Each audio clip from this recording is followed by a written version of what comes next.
속도와 가속도 들어가겠습니다. 자, 속도와 가속도 들어가기 전에 1번 순간 변화율에 대한 이야기 드릴게요.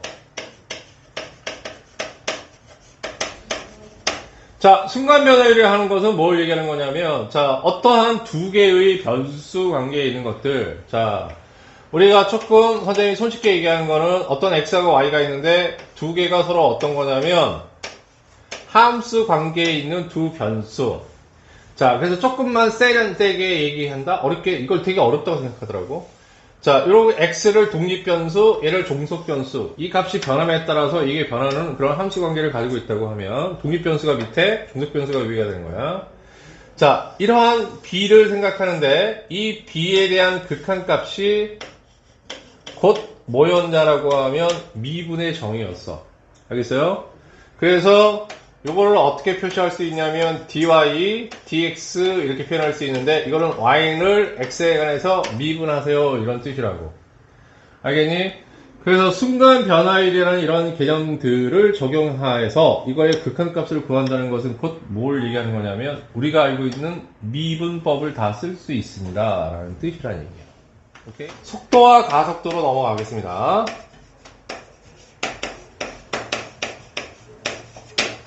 자, 여기에 x축이야. 자, 뭐냐면 수직선 위에 운동밖에 표현 안 되고 수직선 운동 외에 다른 운동을 다루는 것은 미적분에 나오나? 벡터를 뺐으니까 안 나올 것 같다. 알겠습니까? 아, 나오긴 나온다, 미안. 자, 미적분 배우는 사람들은 평면, x축과 y축 위에서 운동도 배우긴 배우지만, 알겠습니까? 자, 수투에서는 수직선 위에서 운동밖에 못 다뤄. 알겠습니까? 그래서 이런 수직선, 여러분이 x축 그런 거 생각하시면 돼요. 이런 x축에 어느 하나의 점이 있는데 얘가 이런 수직선에서 운동을 한다고 하면 알겠습니까? 그러니까 아주 단순한 운동을 얘기하는 거죠. 알겠습니까? 오케이? 자, 그렇게 운동을 할 때 이 위치, P점의 위치가 시간에 대한 함수로 표시될 수 있으면 예를 들면 이런 거지 뭐. 너무 어렵게 생각하지 말고 x는 2t 빼기 1 그러면 자, 1초일 때는 어디가 있어? 1의 위치가 있는 거고 2초일 때는 3의 위치가 있는 거잖아. 이런 게 이제 흔히 시간에 대한 함수로 표현한다 이런 거야. 알겠어? 그러니까 너무 복잡하고 이런 표현들을 너무 어렵게 받아들이지 마. 알았어? x는 x좌표는 x좌표인데 t로 표현할 수 있다라는 거야. 알겠지? 자, 이럴 때 첫 번째 바로 1번 평균 속도라는 개념을 공부한다. 복잡하게 받아들이지 말라. 어떻게 받아들이면 되냐라고 얘기하면 이때의 시간, 자, 이 P점의 위치의 시간이 뭐 예를 들면 여기가 T일 때 A라고 하면 시간으로 얘기하는 거예요. 왜 그러냐면 헷갈리면 안 돼. 얘는 수직선 위의 운동이니까 이건 X값들을 얘기하는 건데 시간에 의해서 표시가 되잖아. 그때 T값이 얼마인지를 여기 이 위치에서 T값, 그러니까 이 좌표값이 아니야. 헷갈리면 안 돼. 오케이? 이 위치에서의 T값, 시간을 B라고 놓는다고 하면 그러면 자, 이 위치의 변화량을 시간의 변화량으로 나눈 거. 오케이?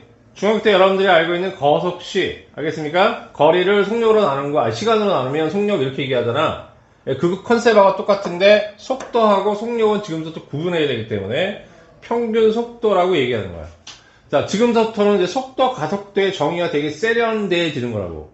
아시겠습니까? 오케이?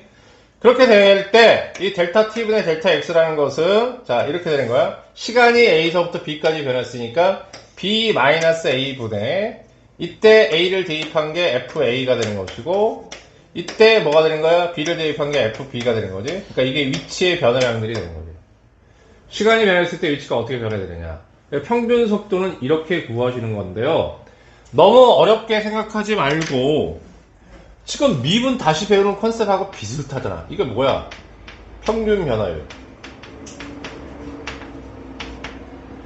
하고 똑같은 컨셉인 거야, 평균 속도. 알아들으셨습니까, 여기까지? 오케이? 됐지? 다음 이제 두 번째 갑니다. 자, 두 번째는 뭐냐면 속도를 얘기합니다. 자, 속도 V라는 것은 어떻게 될까요? 이렇게 얘기한다고 하면, 자, 우리 속도라는 것은 여기서 평균 속도를 정의했잖아? 그럼 이 평균 속도에 대한 극한값을 생각하는 거야. 자, 리미트. 이때 종속변수에 해당되는 델타 t를 항상 0에 가깝게 만들어냅니다. 오케이? 이렇게 놓으시면 되고요. 그럼 얘는 어떻게 될까요? 라고 하면 얘는 자 dx dt 이건 미분기호야. x를 t에 관해서 미분하세요. 이런 뜻이고 x가 ft로 조졌으니까 얘는 어떻게 되는 거냐라고 하면 f'(t) 이렇게 표시하는 겁니다. 괜찮죠? 여기까지? 오케이. 네, 다음 세 번째 갑니다. 가속도.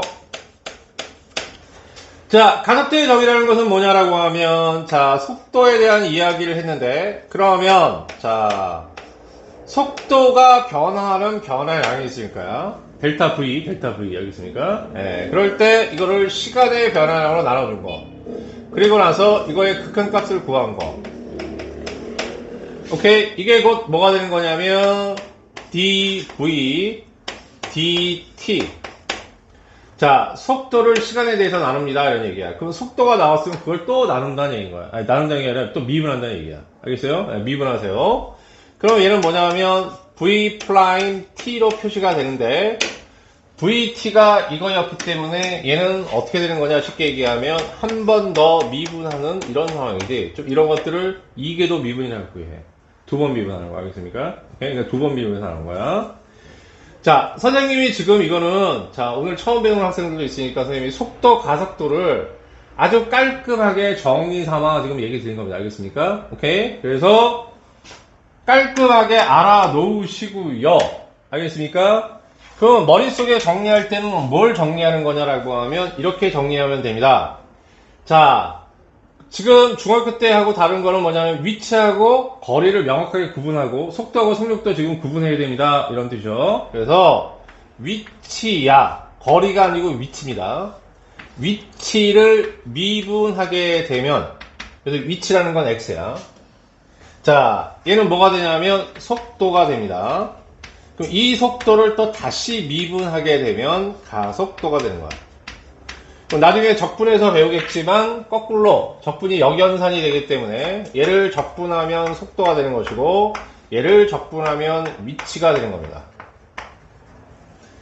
오케이. 자, 그래서 이거를 명확하게 기억해 두시면 돼요, 여러분. 알겠습니까? 예. 그러면 여기에 해당되는 디테일도 알고 가셔야 됩니다, 여러분. 자, 그 중에 첫 번째 디테일 갑니다.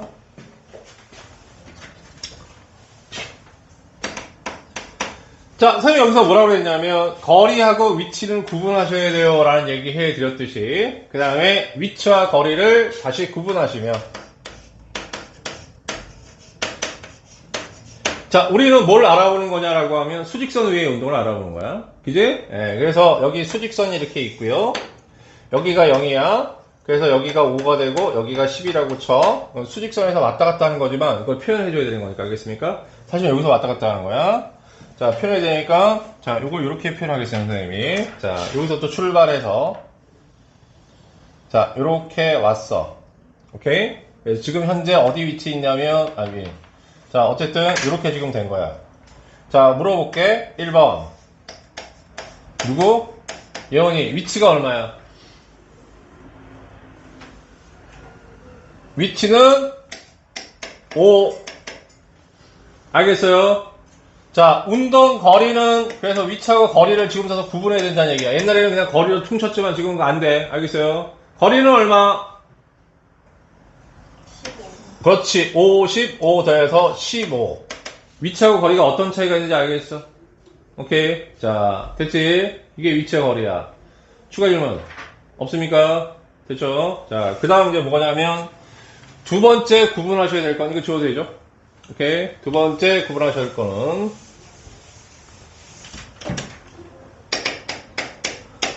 자, 속도와 속력입니다. 속도와 속력을 구분하셔야 됩니다.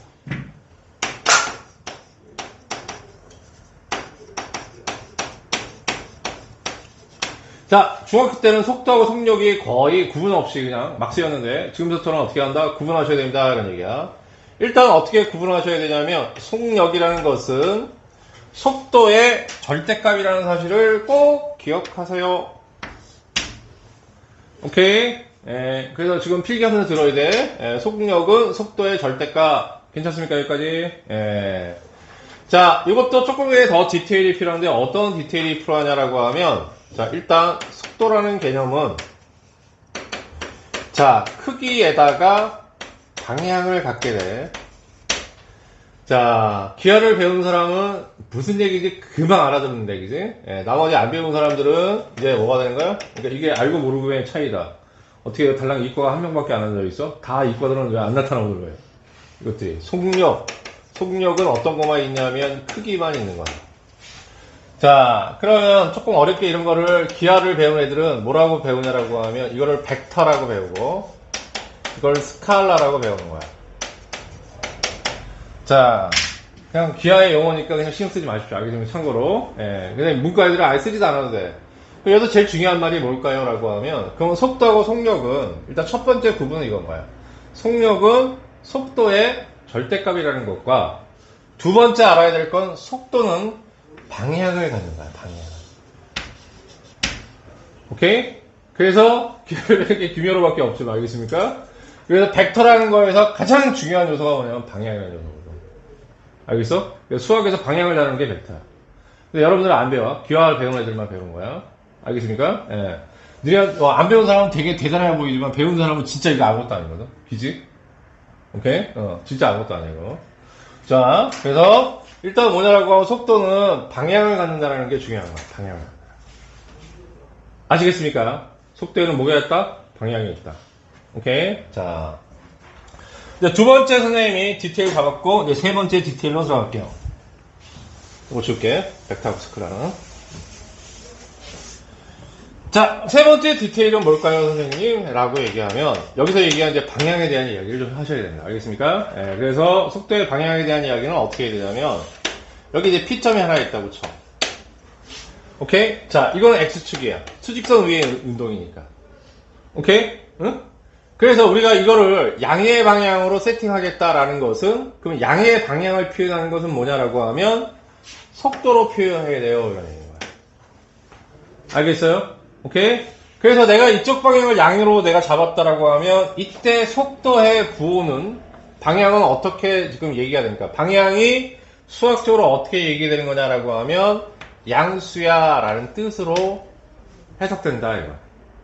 알겠습니까? 자, 다시 내가 이쪽 방향을 양의 방향으로 잡았다라고 하면 그러면 수학적으로 어떻게 표현되는 거냐라고 하면 속도가 양이야 이렇게 얘기한다고. 알겠습니까? 다음 두 번째. 그러면 이게 플러스 방향이라고 했다고 하면 그러면 반대 방향도 있는 거 아니겠어? 그게 방향이라는 건 어떻게 되는 거야? 같은 방향, 다른 방향 이렇게 되는 거잖아. 같은 방향, 다른 반대 방향 이렇게 되는 거잖아. 그럼 반대는 어떻게 표현돼요? 그거 속도로 표현하는 게 속도가 0인 거야. 음인 거야. 됐습니까? 여기까지? 오케이? 그래서 우리가 1번. 그 속도가 양이라는 것은 뭐가 되는 거냐? 전 P가 양의 방향으로 움직인다는 뜻입니다. 알겠습니까? 양의 방향으로 움직인다.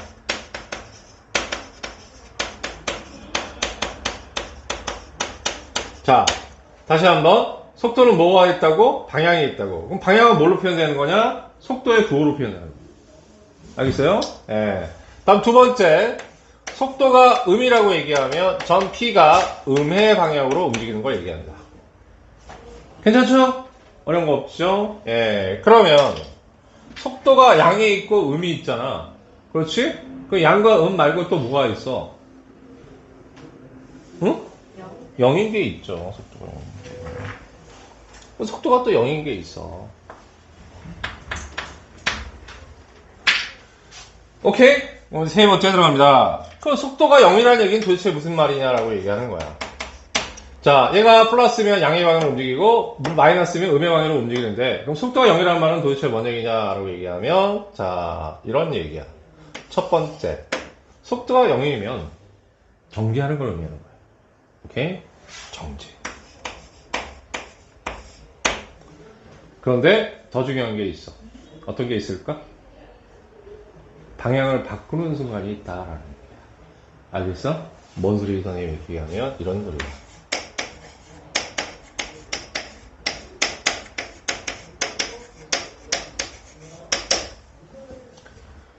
자, 속도가 0이라는 것은 두 가지가 있을 수 있는데, 하나는 뭐냐면 정지하는 상황이 있을 수 있고, 두 번째는 뭐냐라고 하면 방향을 바꾸는 상황이 있어.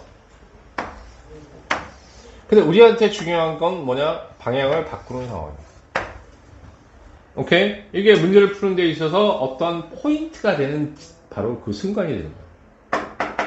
자, 그럼 뭔 소리야? 이렇게 얘기한다고 하면, 내가 수직선 위에서 자동차, 이렇게 직선같이 생긴 도로가 있다고 치잖아? 내가 자동차를 운전을 하는데, 내가 여기서 차를 멈추면 그 순간에 속도가 뭐가 되는 거야? 0이 되는 거지? 직관적으로 이해되죠? 그래서 정지하는 경우는 0이야.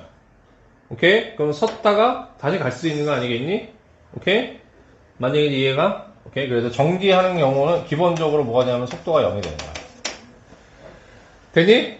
그런데 이렇게 정지했다가 그냥 갈 수도 있지만 또 어떤 상황도 있을 수 있냐면 내가 정지하지 않고 여기에 왔다가 다시 방향을 바꿔서 반대 방향을 하는 경우도 있지 않겠니? 오케이? 맞아? 그럼 어떻게 되는 거냐라고 하면 방향을 바꾸는 그 순간에 바로 뭐가 되냐면 속도가 0이 되는 거야. 아시겠어요? 여러분? 네, 속도가 0이 되는 이유는 반드시 연속이면 존재할 수밖에 없기 때문에. 연속이면. 아시겠어요? 뭔 얘기인지? 오케이? 예. 그래서 방향을 바꿉니다. 그럼 두 개를 세면 어떻게 구분해야 될까요? 라고 얘기한다고 하면 이렇게 하면 돼요. 이거는 부호 플러스 마이너스가 안 바뀌어. 이건 부호 플러스 마이너스가 바뀜. 이건 부호가 안 바뀌는 거고 이건 부호가 바뀝니다. 뭐에? 속도의 부호가 안 바뀌고 얘는 속도의 부호가 바뀝니다.